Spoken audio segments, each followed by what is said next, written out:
দেখি মহরমের খিচুড়ি রান্না করছি আজকে। আসসালামু আলাইকুম আমার আপু ভাইয়ারা সবাই কেমন আছেন? দেশে কিংবা প্রবাসে আশা করি ভালো আছেন সবাই। আলহামদুলিল্লাহ আমিও ভালো আছি। তো এই যে এখানে আমার ভাগিনা বাসু সবাই একসাথে এখানে এই মশলাগুলো কষায় নিছে। এই যে অ্যাঙ্কার ডালগুলো দিয়ে দিছি আমি এখানে। অ্যাঙ্কার ডাল আর হচ্ছে এই মুগ ডাল আর গরু গোস্ত মিশানো হয়েছে। গরু গোস্তটা অফ ক্যামেরায় রান্না করা হয়েছে।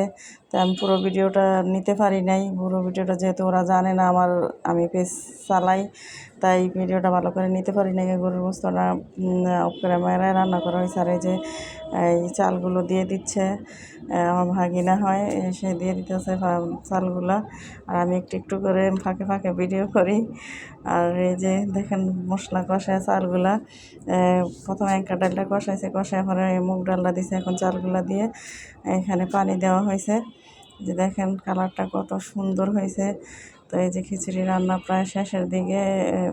যেহেতু বড় পাতিলা, তো বেশি দেরি হয় না রান্না করাটা, খুব অল্প সময় রান্না হয়েছে। আমার ভাগিনা নাড়াচাড়া করতেছে আর আমি ওই যে আমার বড় যা ও নাড়াচাড়া করতেছে, আমি একটু ভিডিও করতেছি।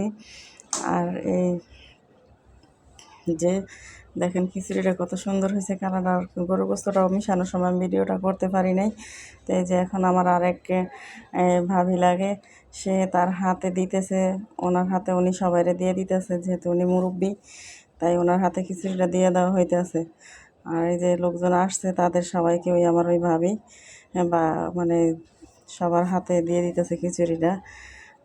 যেহেতু বড় একটু সম্মানেরও ব্যাপার আছে, তাই ওনার হাতেই প্রতি বছর করা হয়। তো প্রতি বছরই এভাবে খিচুড়ি রান্না করা হয় মহরমের ভিতরে। আবার রোজাও রাখি আলহামদুলিল্লাহ মহরমে।